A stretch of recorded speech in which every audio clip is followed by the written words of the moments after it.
다 같이 기도하시고 우리 말씀 연구 시작하겠습니다. 언약의 주님, 쟤들처럼 비천하고 미약한 존재들을 택하셔서 언약의 백성으로 삼아주시니 그 은혜를 감사합니다. 하나님의 그 크시고 신실하신 그 사랑에 우리가 말씀을 통해서 깨닫고 우리의 삶을 언약의 삶으로 변화시켜 나갈 수 있도록 우리 모두를 축복하여 주시옵소서. 예수님의 이름으로 기도합니다. 아멘.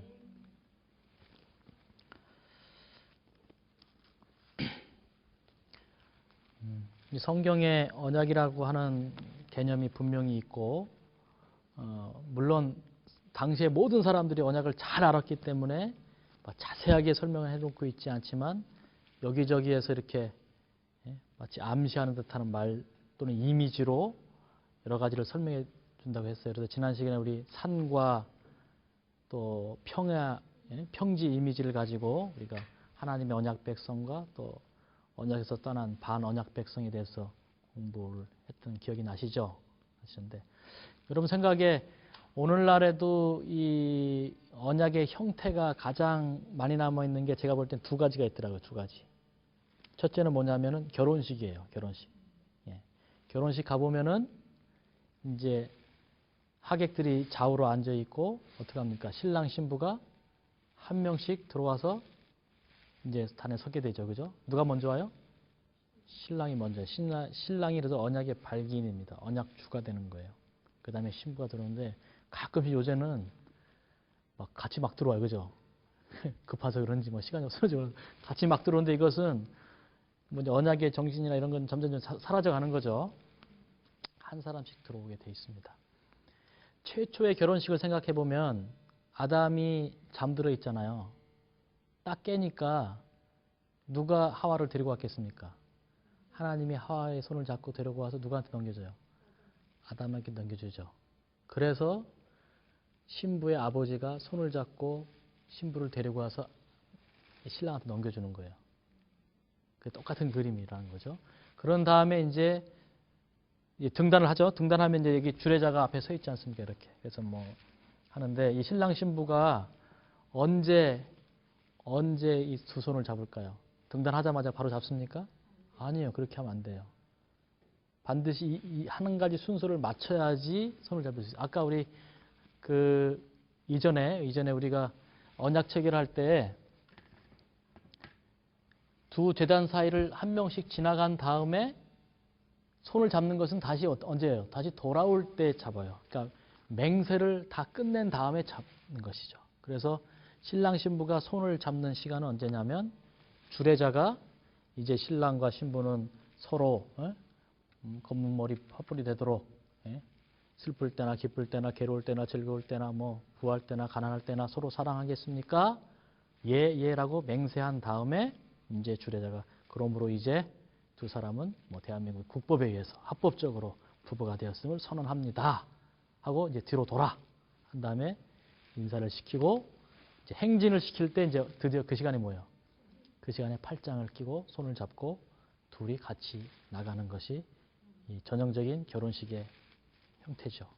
우리나라는 그 다음에 거의 끝날 때가 많은데 가끔씩 보면은 제가 해외에 나가서 결혼식 하는 걸 가끔 봤는데 말레이시아 같은 데 가보니까 결혼식을 마친 다음에 뭘 하냐면 케이크를 절단해서 케이크를 먹여주는 시간이 꼭 있어요. 우리나라도 가끔 보면 케이크 절단해서 하는 데 있죠. 그 케이크를 먹여주는 것은 케이크 한 덩어리지만 이게 잘라서 나눠 먹여주잖아요. 그래서 이제 예를 들어서 남자는 신부 가족에게 먹여주고 신부는 또 남편 신랑 가족 쪽에 먹여주고 해서 이제 두 가족이 하나가 되었다고 하는 것을 두 가족 간의 연합이라는 것을 보여주죠. 그런 다음에 뭐예요? 이제 식당에 내려가서 먹고 마시는 거예요. 근데 요즘 어때요? 결혼식은 뭐 어떻게든지 관심 없고 뭐만 하면 돼. 갔다가 부조 봉투, 그죠? 이거 내고서 뭐예요? 밥 먹고 오면 돼. 이건 언약의 잔치 가는 게 아니라 계약 잔치 가는 거랑 똑같은 거예요. 이거 내가 받은 게 있으니 갖다 뭐하러 가는 거예요?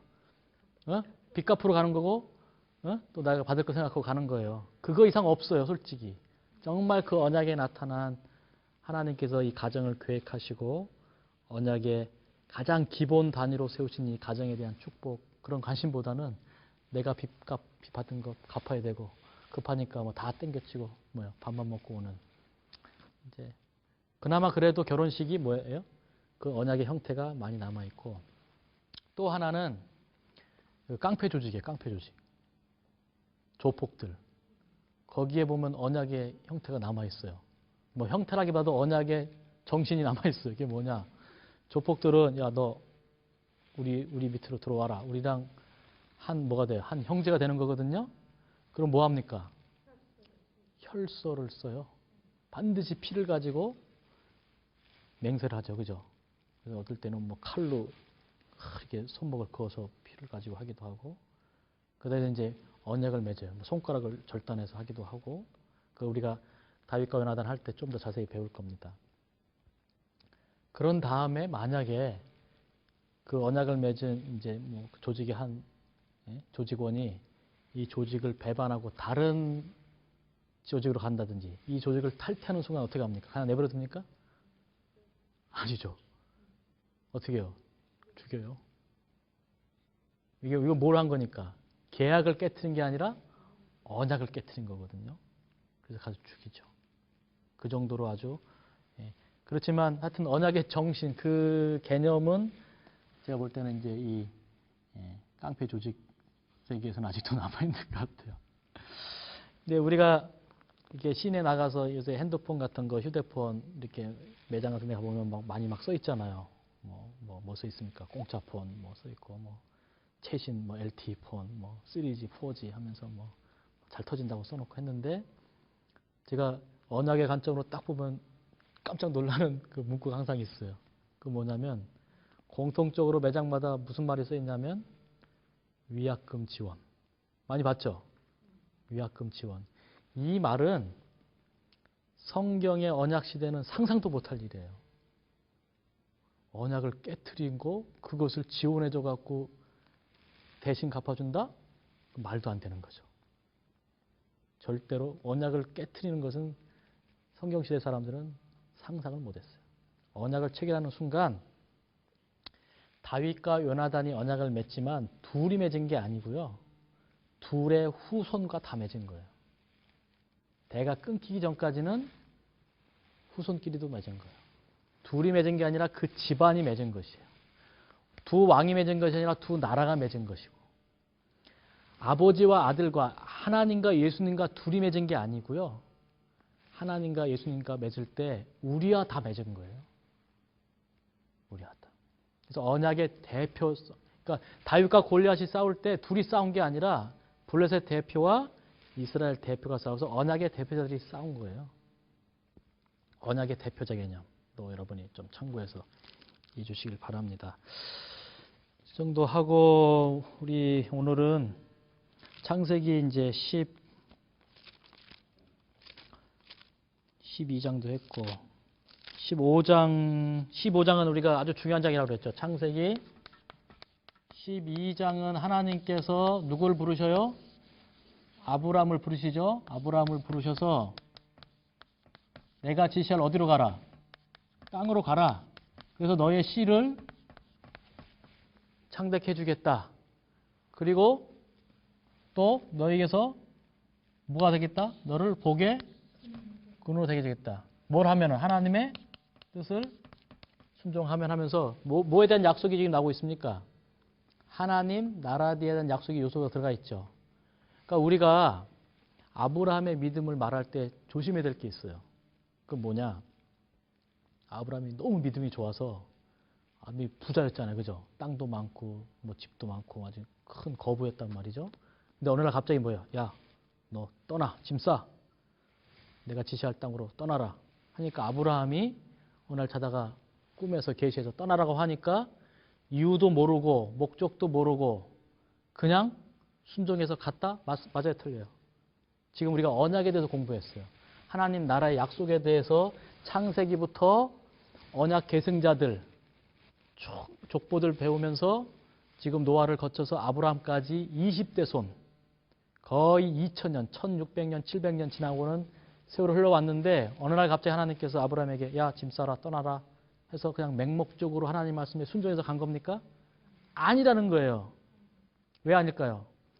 이미 1500년, 600년 이상 아담 때로부터 뭘 기다려왔어요? 하나님 나라에 대한 약속을, 땅에 대한 약속, 시에 대한 약속, 그걸 잘 지키면 복 받겠다는 약속을 그렇게 말로 전수받아서 내가 지금 그 믿음을 가지고 있는데 드디어 나를 통해서 그 약속이 말로만 아니라 뭘로 된다는 거예요? 현실로 이루어지고 내가 그 하나님 나라를 세우는 일에 그 땅을 밟고 그 자손을 증가시킬 언약의 뭐로 부르심 받은가요? 어떻게 보면 하나님 나라를 세우는 언약의 사명을 가진 자로 세움을 받았으니까 아브라함의 믿음은 맹목적인 믿음이 아니라 언약에 근거한, 약속에 근거한 믿음이었다. 확실합니까? 예. 믿음이라고 하는 것은 약속이 없으면 믿음은 없어요. 맞습니까?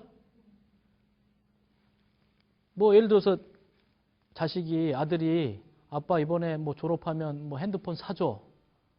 그러면 아빠가 그래 사줄게 라고 하는 약속이 있어야지 그 아들이 핸드폰을 받겠다는 믿음이 생기는 거예요. 그죠? 근데 아빠는 약속도 안 했어요. 근데 뭐예요? 아빠 나 믿어요. 핸드폰 사주세요. 약속도 안 했는데 믿어요 주세요. 그거는 그야말로 그게 맹목적인 거예요. 성경은 항상 약속에 근거한, 무슨 약속? 하나님 나라와 언약에 대한 약속을 근거로 우리에게 믿음을 요구하신다는 거예요. 그래서 아브라함이 이제 부르심을 받아서 가게 되죠.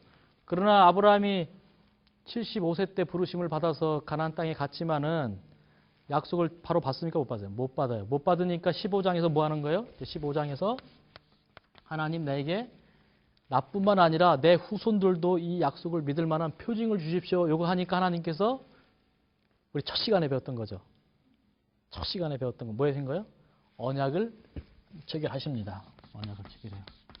그러면 하나님이 생각해 보세요. 하나님이 아주 약속도 하시고 예수님께서 언약의 보증인이 오셔갖고 대신 저주받고 재림하셔서 이 땅에 와서 하나님 나라를 이 에덴처럼 딱 회복시켜주는 장면까지 다 보여줬으면 아브라함이 그 다음부터는 결코 흔들림이 없이 살아야 되잖아요. 그죠?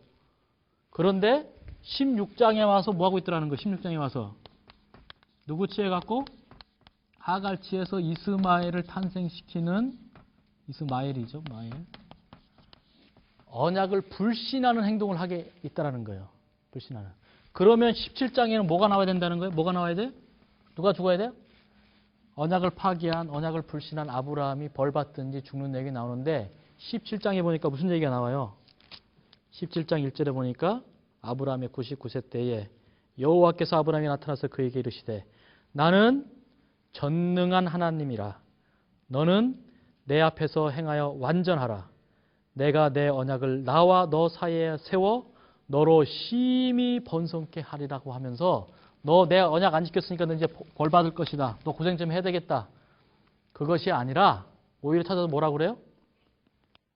나는 어떤 하나님? 어떤 하나님이요?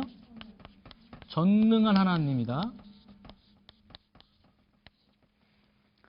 앞으로 창세기 17장부터 50장까지 나가면서 하나님의 성품이 여기 두 가지가 꼭 같이 나오는데 하나는 전능함이고요. 하나는 신실함이에요.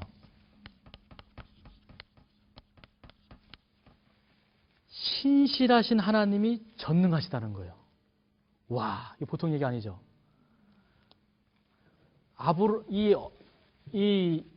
지금 누구 얘기하는 거예요, 지금? 아브라함이 언약을 체결해 놓고도 언약 못 지켜서 불신하더라도 하나님은 뭐 하신다?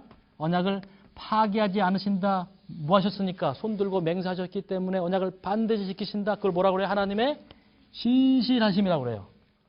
근데 이 신실하신 하나님이 뭐까지 가지고 있어요? 전능하시다는 거예요.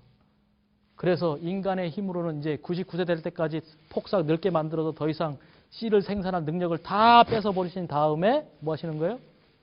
아들을 낳게 주겠다. 이삭과 내가 언약을 세우겠다. 라고 하면서 하나님의 뭐까지 보여주세요? 전능함까지 보여주고 있습니다. 근데 그 약속 받고 그래서 할례를 받고 했음에도 불구하고 이 아브라함과 이삭이 아브라함과 아니 누구예요? 사라가 이 약속을 전적으로 100% 신뢰했을까요? 아니에요. 오히려 뭐라 그랬어요? 아들을 낳게 해주겠다니까 웃었다고 그랬어요. 하나님께서는 약속하시고 맹세하시고 나는 신실하고 전능하니까 반드시 아들을 낳아주겠다고 내년 이맘때는 낳아주겠다고 하니까 뭐래요? 웃었어요. 약속을 여전히 뭐하고 있어요? 의심하고 불신하고 있습니다. 그때 여기 18장 12절 보세요. 12절 사라가 속으로 웃고 이르되 내가 노쇠하였고 내 주인도 늙었으니 내게 어찌 낙이 있으리요. 여호와께서 아브라함에게 이르시되 사라가 왜 웃으며 이르기를 내가 늙었거늘 어떻게 아들을 낳으려 하느냐. 14절 보세요. 14절 여호와께 능치 못할 일이 있겠느냐. 기한이 이를 때에 내가 내게로 뭐하리라? 돌아오리라. 이 두 가지가 나타난 거예요. 하나님께는 능치 못할 일이다. 전능하심과 너희가 나를 웃고 내 약속을 의심하고 불신하였을지라도 나는 내 약속 지키기 위해서 돌아오겠다고 하는 하나님의 신실하신 모습이 나타나요. 그러니까 하나님의 두 품성. 이 품성 때문에 우리가 사실 구원을 받는 거예요. 언약의 하나님의 두 품성. 뭐가 뭐예요? 전능한 것이 이거는 계속 이제 신구약에서 반복되는 주제인데 특별히 신실하다는 말을 사도 바울은 신약에서는 무슨 말로 바꿔 쓰느냐? 미쁘시다고 말해요. 고린도서나 이런 데 읽다 보면 여러분 그 미쁘시다는 말 우리는 일양 미쁨이 없을지라도 그냥 우리는 미쁨이 없을지라도 그는 일양 미쁘시니 미쁘시다는 말을 계속 쓰죠.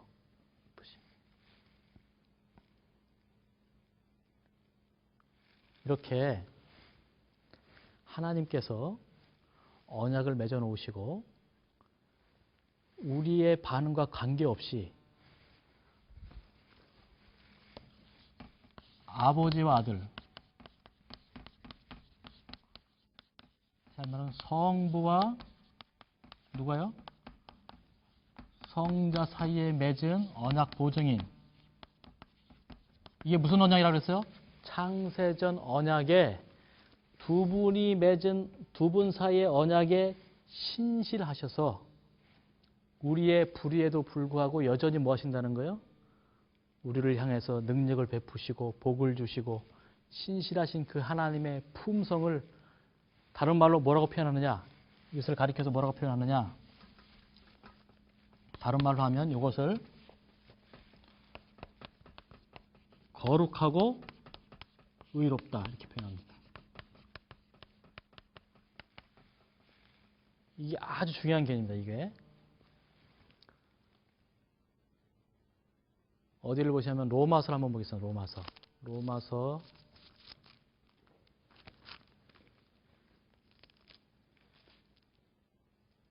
3장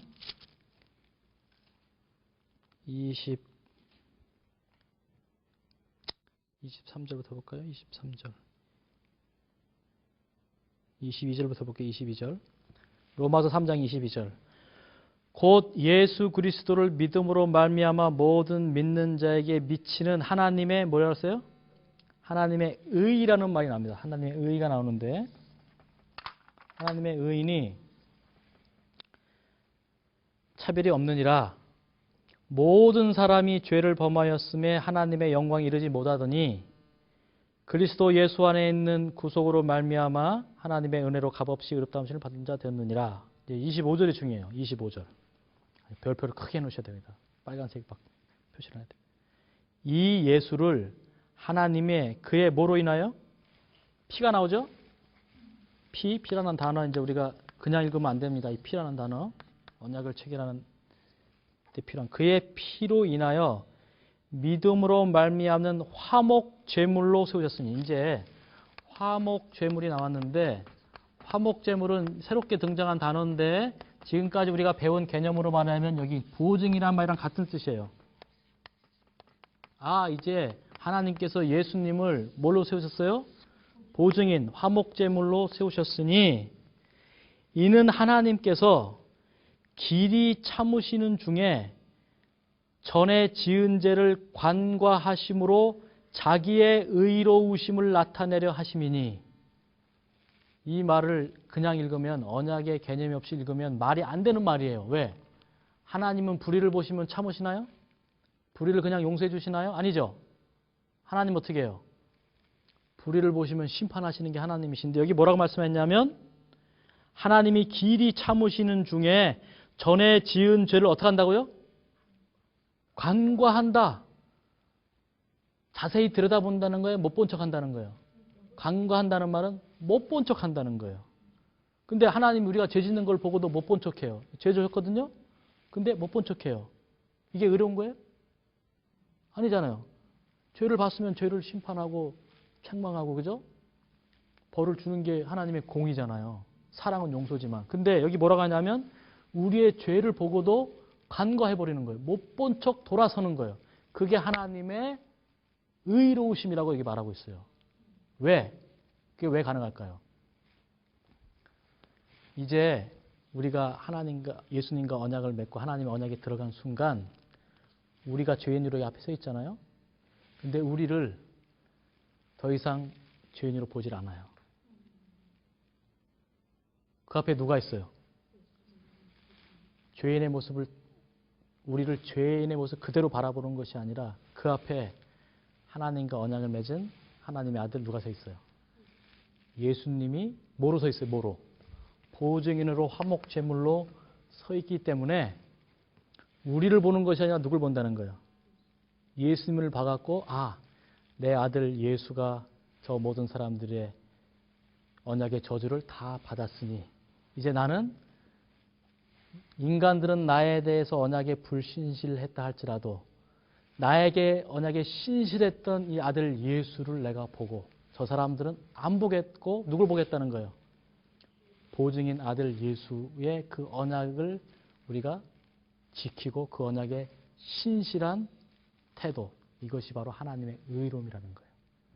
여러분, 하나님은 의롭다 했을 때 우리는 그 순간 뭐를 떠올려야 되냐면, 아, 나는 내 죄 때문에 구원을 못 받지만은 두 분 사이에 언약을 맺으셔서 우리의 언약의 보증이 되시고 우리를 다 용서해 주시고 구원해 주신 두 분 사이에 이 언약에 신실하신 그 모습, 그게 의롭고 뭐하다? 거룩하다고 말하는 거예요. 이사야서 41장을 한번 보세요. 이사야 41장인가 49장인가요?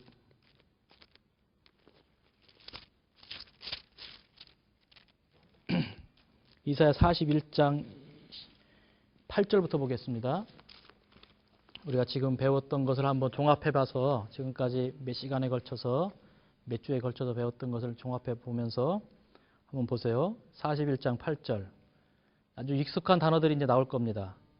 그러나 나의, 뭐가 나와요? 나의 종 너 이스라엘아. 그래서 여기 종이란 말도 무슨 종이겠어요? 언약종이에요. 옛날에 그냥 노예들, 뭐 시키면은 이래 되고 죽으라면 죽어야 되고 주인의 말에 따라서 절대 복종하는 그런 말하는 노예가 아니라, 하나 주인과 뭘 맺은? 언약을 맺은 사람을 표현할 때 종이라 부른 거예요. 나의 종 너 이스라엘아, 나의 택한 야곱아. 나의, 그다음에 뭐라 그랬어요? 나의 벗이라고 그랬죠. 이사야 41장 8절입니다. 41장 8절. 예, 41장 8절. 그래서 나의 종 이스라엘아. 또 나의 뭐요? 벗. 친구, 그죠? 친구 이스라엘아 하면서, 내가 땅 끝에서부터 너를 붙들며 땅 모퉁에서부터 너를 부르고 내게 이르기를 너는 나의 뭐라? 종이라. 내가 너를 택하고 실어버리지 아니하였다 하였노라. 두려워 말라, 내가 너와 함께 함이니라. 뭐라 그랬어 이게? 임마누엘. 놀라지 말라, 나는 내 하나님이 됨이니라. 내가 너를 굳세게 하리라. 참으로 너를 어떻게 해요? 도와주리라. 참으로 나의 의로운 손으로 너를 붙들리라 하면서, 나의 어떤 손으로요? 의로운 오른손인데, 오른손은 언제 쓰는 손이었어요? 하나님께서 맹세하실 때 쓰는 손이잖아요. 그래서 네가 비록 죄 때문에 때로는 넘어지고 쓰러져서 나 같은 죄인이 정말 염치 없게 또 하나님께 용서를 구하고 구원을 받고 할 수 있을까? 라는 마음이 들 때마다 너의 불신실한 때문에 실망하거나 낙심하지 말고 여전히 언약에 신실하셔서 오른손을 들고 우리를 붙잡아 주시겠다고 약속하신 하나님의 품성. 그게 무슨 품성이라고요? 하나님의 의로운 품성에 의지하여서 나에게 나오라는 거예요. 13절에도 보면 이는 나 여호와 너희 하나님이 내 오른손을 붙들고 내게 이르기를 두려워 말라. 내가 너를 어떻게 해요? 도우리라. 이렇게 약속을 하셨습니다. 오케이? 그래서 보면은 14절 우리가 너무 잘 아는 말씀이잖아요. 14절 지덩이 같은 너 야곱아. 그죠? 아주 미천하고 별 볼 일 없고 또 범죄하고 정말 땅바닥에 기어다니는 이 지렁이 같은 너 야곱아. 그러나 너의 이스라엘 사람들아 두려워 말라. 나 여호와가 말하노니 내가 너를 어떻게 해요? 도울 것이라. 내 구속자는 이스라엘의 어떤 자다? 거룩한 자니라. 이렇게 말하고 있어요. 여러분, 하나님이 거룩하시고 하나님이 의롭다는 말은 우리는 죄인이고 우리랑 너무 멀리 계시고 하나님은 완벽하고 의롭고 거룩고 우리는 부족하고 그래서 구원받기 힘든 그런 때 쓰는 표현이 아니라 우리의 연약함에도 불구하고 여전히 뭐에 신실하신? 두 분 사이에 맺으신 언약에 신실하신 하나님의 모습을 우리는 떠올릴 수 있어야 된다는 거예요. 저는 이걸 생각할 때마다 정말 감사해요. 시편을 읽다 보면 이런 표현이 되게 많이 나오거든요.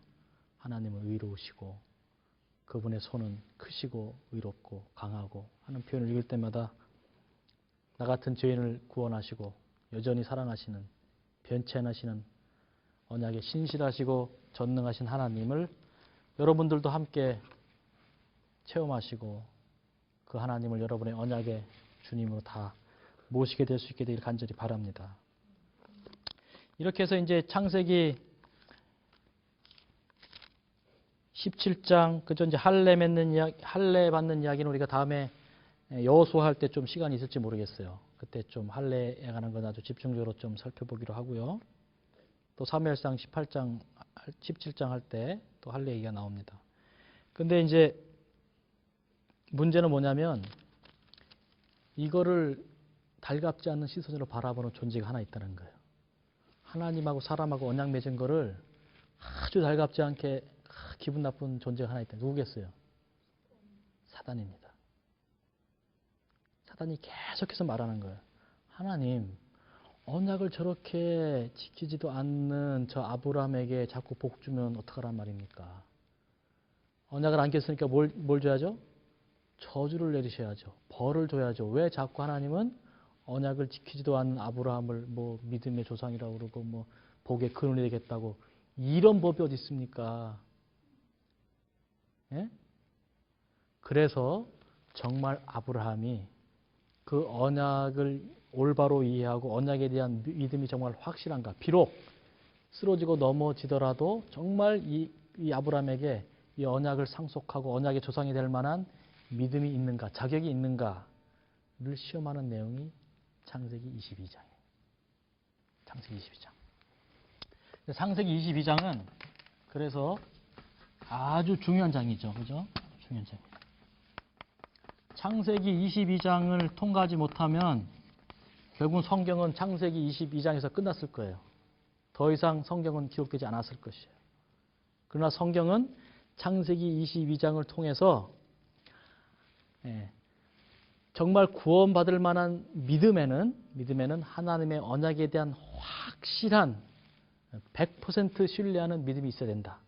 그걸 누구의 의라고 그랬어요? 사람의 의라고 그랬어요. 인간의 의는 언약에 대한 확실한 믿음을 인간의 의라고 말하고 하나님께서 언약을 반드시 지키는 태도를 하나님의 의라고 말했다고 하면 드디어 시험의 핵심 내용이 뭡니까? 누구를 제물로 바쳐라? 이삭을 번제로 드리라. 기억나세요? 번제와 화목제 출애굽기 24장 할 때 언약의 제물로 드리는 거거든요. 근데 이삭은 누군데? 하나님 나라의 뭔데? 지금 유일한 씨인데 이 씨를 죽여버리면 지금까지 1600년 이상 지켜왔던 언약의 약속이 순식간에 어떻게 되는 거야? 하루아침에 다 무너져 버리는데 어떻게 드릴 수 있을까? 그냥 이건 하나님께서 나한테 그냥 시험하시는 것일 거야. 이 정도 하시다가 멈추겠지. 그러나 아무 대답도 들려오지 않고.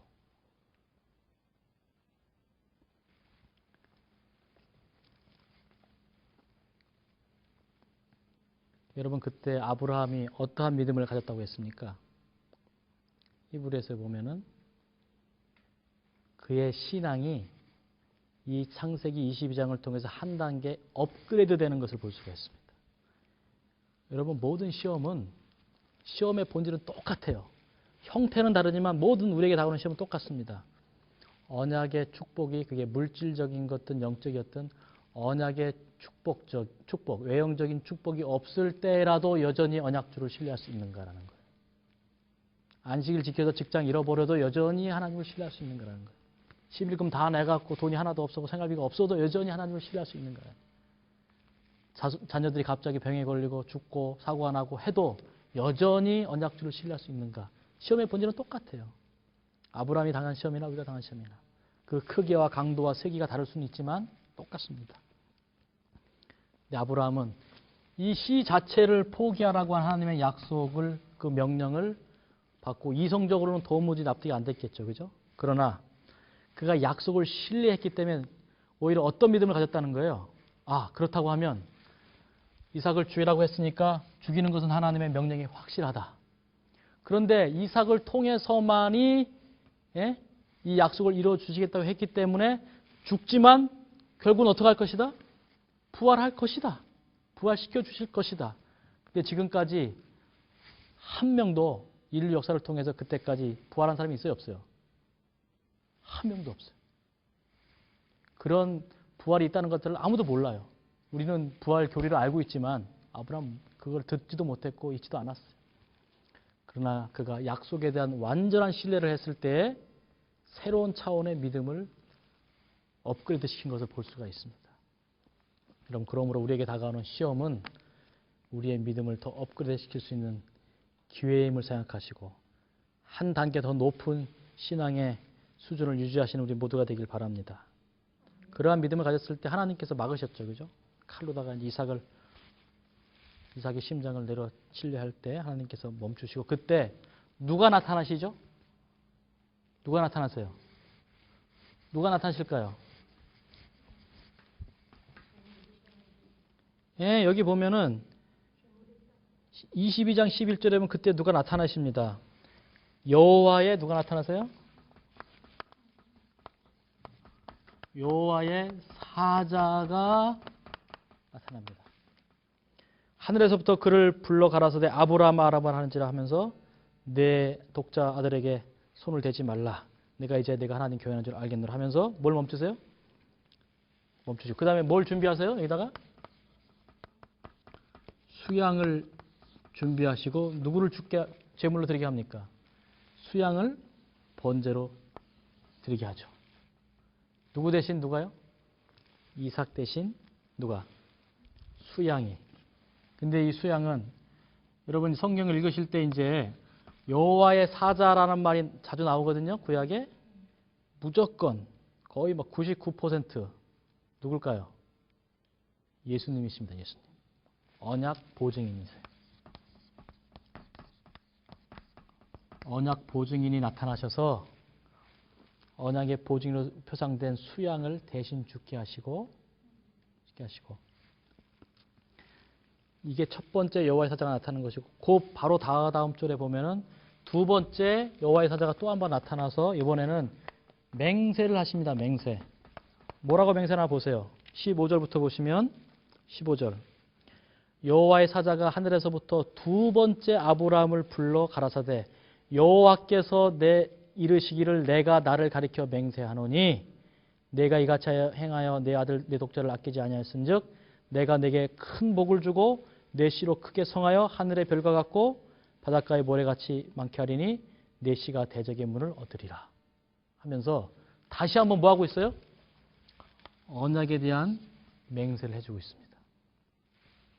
여기 아주 재미난 표현이 있어요. 누구한테 맹세한다고 그랬어요? 여호와가 내가 나를 가리켜 맹세한다. 구약에서 삼위 하나님이 나오잖아요. 우리가 참 삼위일체라고 하는 개념을 참 이해하기 힘들죠. 그죠? 구약에서는 항상 성부는 뭐로 나타나냐면 여호와로 나타나요. 여호와. 그죠? 성자는 뭐로 나타날까요? 여호와의 사자로 나타납니다. 그러면 성령은 여호와의 신으로 나타나요. 그래서 여호와라고 하는 이름을 가지고 있어요. 이름이 다 똑같아요. 그죠? 성부는 그냥 여호와예요. 주 또는 여기 주 여호와, 언약주로서. 그 다음에 성자는 여호와의 사자. 성령은 여호와의 신, 여호와의 또는 영. 그래서 다 어떤 이름을 가지고 있어요? 여호와라고 하는 이름을 가지고 있어요. 사실 그래서 구약을 자세히 읽어보면 여호와라고 하는 이름이 나왔음에도 불구하고 화입부인은 예언의 신에 보면 그 여호와를 예수님으로 표현한 것이 상당히 많이 있어요. 그래서 그때 제가 한번 어떤 강의를 듣다 보니까 김명호 목사님 그 강의인가 보니까 삼위일체라는 말보다는 어떤 말이 더 성경에 가깝다. 삼위일명. 한 몸이 아니라 한 이름을 가지고 있는 하나님. 이렇게 설명할 수 있어요. 그래서 이제 이것이 구약에서는 이렇게 쓰였고 신약에서는 여호와가 이제 뭘로 바뀌었습니까? 성, 부. 그 다음에 여호와의 사자는 성, 자. 여호와의 신은 성, 영. 이렇게 바뀐 것을 볼 수가 있어요. 이제 여기서 제게 감동을 준 말씀이 이겁니다. 내가 나를 가리켜 맹세한다. 이게 어떤 의미가 있냐면은 예를 들어서 우리 집사님이 그 사는 동네가 아주 후졌어요. 그래서 막 도로도 엉망이고 전기도 제대로 안 들어오고 막 그래요. 그래서 막 도로가 막 다 비포장이에요. 쉽게 말하면. 수도도 안 들어오고. 근데 어느 날 이장이 와갖고 동네 사람을 다 집합시켜 놓은 다음에 뭐라고 말하냐면 여러분, 제가 맹세합니다. 우리 군수님께서 약속하시기를 올해 3월 달에 여기 도로를 놔주겠다. 올 봄에 여기 도로를 놔주겠다. 약속했다. 이렇게 이장님이 누구의 이름을 가지고 맹세를 해요? 군수의 이름으로 맹세할 때가 효력이 크겠습니까? 아니면 여러분 제가 도청에 갔더니 도지사님을 만나고 왔는데 도지사님이 약속하기를 여기 길 이번에 내준다고 했다. 누구의 말이 더 신뢰가 가요? 누구의 이름을 걸고 할 때 더 약속이 실현될 가능성이 많을까요? 근데 내가 말이지 대통령을 만나고 왔는데 대통령이 약속하기를 이번에 여기 길 확실히 4차선으로 빵 뚫어주겠다고 약속했다. 그러면 누구의 말이 더? 이장이 말이지. 근데 여러분 제가 맹세합니다. 제가 여기 예를 들어서 명포리 1, 2, 2장인데 명포리 1, 2, 2장의 이름을 걸고 맹세합니다. 효력이 있어요, 없어요? 효력이 없어요. 맹세는 반드시 자기보다 높은 사람을 가리켜 맹세해야 됩니다. 자기가 말이죠. 자기 아들 대놓고 맹세하면 소용없어요. 1억 가진 사람이 1000만 원 가진 사람 놓고 맹세해봐야 아무 소용없는 거예요. 맹세는 반드시 자기보다 어떻게 해요? 높은 사람을 걸고 해야 돼요.